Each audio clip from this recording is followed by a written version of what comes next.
20년 이상 PHP를 해오신 거의 잃어버린 10년이 있었던 거예요. 아직도 그거 아니야? 뭐 그런 거? 네. 대강 그런 거죠. 아 저쪽에 가면 뭐 있겠네. 한국 거 뭐 있는 거죠. 안녕하세요. 라이트버그의 헤비 프렌드 미스터 제로입니다. 반갑습니다. 미스터 제로.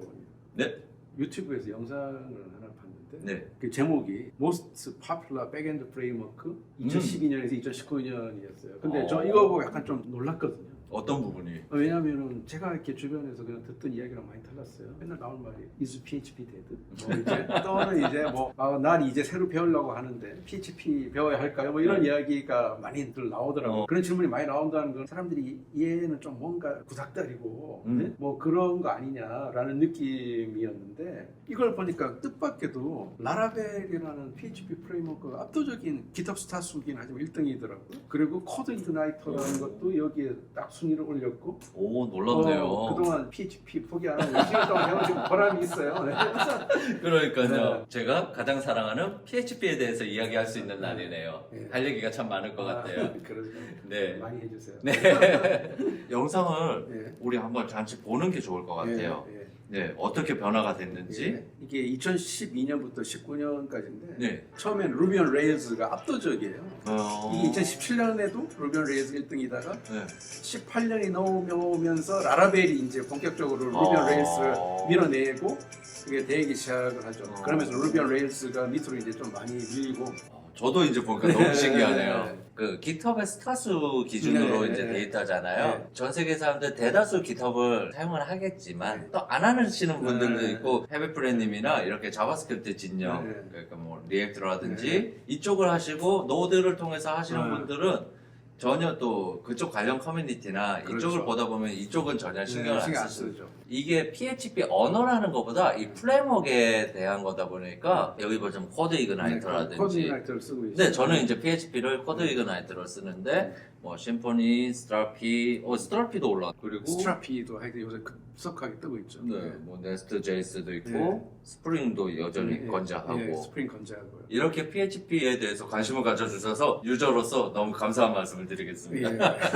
근데 PHP가 사람들이 가장 오해하고 있는 게 중간중간에 PHP 이제 죽은 거 아니에요? 네. 저도 그런 얘기를 많이 네, 들었어요. 저도 이렇게 뭐 보면 네. 여기서 뭐 그런 이야기 많이 나와요. PHP로 작업한다 그러면 PHP 보안 괜찮아요? 네. 물론 이제 한번 죽을 고비들은 여러 겪긴 했었죠. 그걸 살려줬던 게 첫 번째가 워드프레스. 아 워드프레스가 PHP 네. 죠 왜냐면 PHP 언어적 장점이자 단점인 네. 게 쉽게 사용할 수 있고 입문자들한테 이런 측면에 뭐 파이썬이라든지 PHP라든지 자바스크립트가 같은 맥락으로 네. 접근을 하죠. 그래서 자바스크립트는 프론트에서 유저들한테 쉽게 할 수 있는 것, PHP는 백엔드 쪽을 쉽게 접근할 수 있는 쪽이 PHP였고, 그리고 파이썬 같은 경우는 요즘은 조금 활용도가 많이 바뀌긴 했지만 거의 파이썬 초기에는 시스템 프로그램을 입문자들이 쉬운 게 파이썬이었으니까.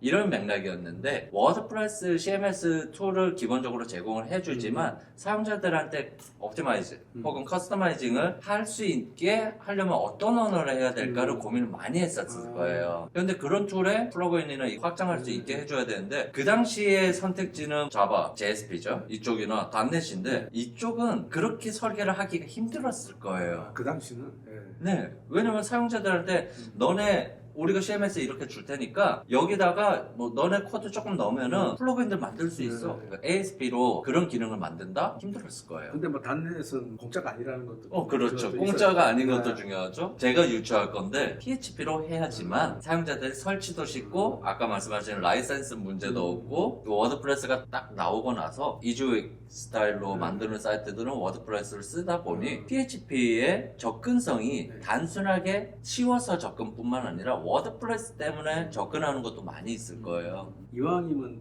새로운 거 배우고 싶어 하지. 그 사람의 그 심리잖아 기본적으로 그죠?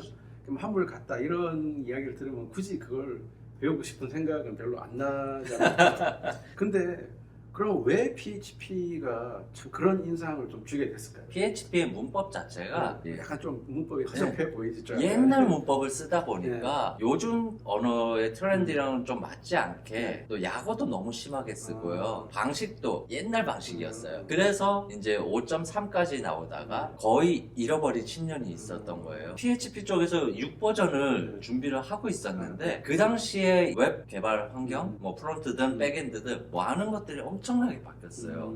딱 이제 저기 루비라든지 혹은 노드가 나오고 미친 듯이 방향성들이 바뀌다 보니까 PHP 6 쪽에서는 실컷 만들어놓고 거의 다 만들어 갔는데 이게 별로 안 좋은 거예요. 문제도 많고. 그리고 옛날 PHP의 단점이 보안의 문제 이슈가 좀 많았어요. 그러다가 PHP가 6을 건너뛰고 7 버전이 나왔어요. 그래서 6을 과감하게 버려버렸어요. 근데 이 PHP 7, 7이 나오면서 퍼포먼스 보안이라든지 이런 것들이 많이 해결이 됐고 그거를 제대로 만들 수 있게 도와준 이런 프레임워크 두 가지가 나왔죠.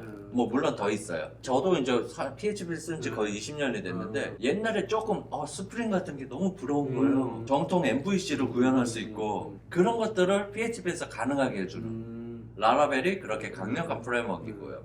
저 같은 경우는 그럼에도 불구하고 코드 이그나이트를 쓰는 이유는 저는 심플 MVP를 쓰는 걸 좋아해요. 그러니까 너무 막 그냥 이거는 이제 죽었다. 이제 이런 거에 현혹이 되지 필요는 없지 않을까 그런 그렇죠. 생각이 좀 들더라고요. 저 또한도 그런 얘기들을 수도 없이 들었어요. 아직도 그거 아니야? 뭐 그런 거? 네. 제가 2000년대 초반 때죠. 제가 주력으로 했던 거는 액션 스크립트였어요. 지금은 뭐 아시는 그런 분들 잘 거 없을 아는 거예요. 사람도 없을 것 같은데. 그렇죠. 플래시라고 한때 이제 액션 스크립트 할 때 그때 저쪽 진영에서는 야, 너 왜 자바스크립트 안 해? 아니 자바스크립트 하긴 하는데 자바스크립트로는 한계가 너무 많아. 그리고 이쪽 진영에서 야 자바를 해야지. 자바는 내가 굳이 할 필요는 없을 것 같아. 그래서 저는 액션 스크립트라는 영역을 해서 활용을 했던 거고 그때 마침 트렌드를 잘 맞아떨어져서 엄청난 붐이 됐었죠. 전 세계적으로. 지금 사실상 스파라고 하는 거의 개념이 그 당시에 나타났었어요. 뭐 그러니까 개념이 어느 날 갑자기 보통 보면 하늘나라에서 툭 떨어진 게 아니라 많은 사람들이 시도를 하다가 조금씩 뭔가 되면서 나중에 이제 사실은 결실을 맺는 데를 딴 놈이 그렇죠. 그 당시 이제 획기적이었던 거는 지금이야 인터넷이 많이 빨라졌지만 그 당시만 해도 인터넷 속도가 페이지를 로딩하는 시간들이 적게는 1초, 어지간해 한 5초 정도씩 되다 보니 페이지 넘어가는 시간들을 줄이는데 장점이 플래시라는 그 기술이 부합이 됐던 거죠. 그래서 그 당시엔 스파가 아니라 리치 인터넷 어플리케이션이라고 해서 리아라고 불렀었어요. 이면 한 최초에 접근할 때 첫 번째 랜딩을 할 때 아주 가볍게 처리를 해버리고 부수적으로 백 쪽에서 계속 로딩을 하기 때문에 그럼 일종의 그거네요. 뭐 이렇게 데이터 배치 해올 때 시간이 걸리니 그 사이에 그냥 뭔가 보여주고 그 뒤에서는 이제 어떻게 보면 액션 스크립이나 뭐 이런 걸 갖다 하이드레이트 꼽아주는 거네요. 완전히. 이 로딩을 하는 사이에 로딩이 되지 않는 것처럼 보이게 앞에서 애니메이션을 좀 보여주고 아니면 그냥 일단 그렇죠. 페이지에 스태틱한 내용만 먼저 보여주고 뭐 네, 그런 맞아요. 리액트 프레임워크에서도 요즘에 서버 사이드 렌더링에 대한 이야기 계속 나오거든요. 서버 사이드 렌더링 하면 스태틱한 페이지 먼저 보내주면서 자바스크립트는 하이드레이트 해주는 그런 그렇죠. 형태로 이제 많이 되거든요. 그래서 지금 이 스파라는 것들을 계속 얘기하는 것들을 듣다 보면은 매번 그랬어요. 야 이번에 이 기술이 뜬다는데 너 이거 왜 안 해? 이제 파이썬을 해야지. 야 장고 안 해? 노드는? 그럼 각각의 필요성에 의해서가 아니라 트렌드에 쫓아서 해야 된다는 말들을 너무 많이 들었어요. 그러다가 딱 통찰한 걸 하나 다 정제가 되고 쓸만해졌을 때 그러니까 저희 휴대폰도 그렇잖아요. 아이폰 새로 나왔다, 갤럭시 새로 나왔다, 베타 테스트를 남들이 다 해줄 때까지 저는 그런 쪽이거든. 다른 개발자분들이 열심히 이제 테스트를 다 해주고 이젠 좀 성숙해졌다. 저는 이제 그 파이썬 해야 된다는 얘기 들은 게 거의 10년 됐는데 얼마 전에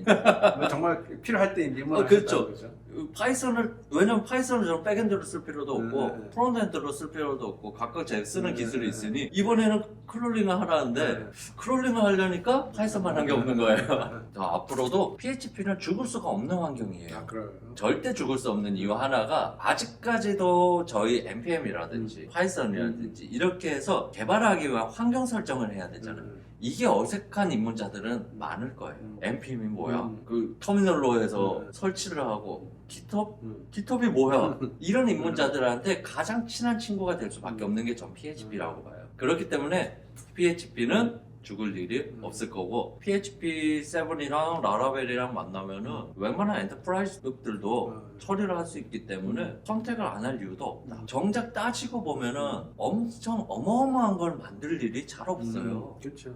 처음부터 이런 엔터프라이즈급 개발을 하려고 나는 백엔드를 하면은 뭐 은행권이라든지 트래픽을 10만 건을 처리할 수 있는 거라든지 이런 것들을 생각하고 들어가지는 않으시잖아요. 그런 경험을 쌓기도 힘들고 그런 의미에서 봤을 때 뭐 스몰 비즈니스나 약간 미들 비즈니스까지도 굳이 엔터프라이즈용으로 세팅된 과정들을 다 공부하실 필요는 없다고. 또한 스파도 마찬가지예요. 스파가 트렌드이기 때문에 만든다라는 느낌보다 스파가 필요할 때 만들어야 되는데 그 옛말에 그 말이 참 맞는 것 같죠. 뭐 잡을 때 뭐 쓸 필요 없고. 맞아. 해보니까 뭘 해도 하나를 가지고 약간 끝장을 낸다는 기분으로 들어가 보는 게 중요한 것 같아요. 그렇지. 그래야지 다음에 딴 걸 하더라도 프레임워크라는 게 사실 언어가 가지는 특징이나 제약 때문에 기본적으로 뭘 하나 만들려면 없으면 안 되는 거잖아요. 그렇죠. 하나의 정통을 하면 다른 걸 넘어갔어도 대강 그런 거죠. 아 저쪽에 가면 뭐 있겠네 하면 뭐 있는 거죠. 그렇죠. 말 그대로 프레임워크는 신봉적으로 막 쫓아야 될 대상이 아니라 우리의 작업을 편하게 해주는 작업 환경을 제공해 주는 것이지 그게 전부는 아니니까 더 나아가서 자기만의 노하우나 이런 것들을 하려면 말씀하신 대로 좀 끝장 본다라는 측면을 좀 많이 파보시는 게 좋기도 하겠네요. 오늘 20년 이상 PHP를 해오신 뭐 달인 고수분한테 그렇죠. 저는 앞으로도 PHP는 계속 쓸 거고요. 노드도 쓰고 파이썬도 하고 이러지만 그냥 백엔드로 RESTful API를 간단하게 구축하는 프로젝트 같은 경우는 PHP 안 한 게 저한테는 없는 것 같아요. 다음에도 개발과 관련한 거 다양한 주제들의 이야기를 가지고 다시 수다를 떨러 올 테니까요. 좋아요랑 구독 많이들 부탁드리고요. 감사합니다. 다음 시간에 만나요. 감사합니다.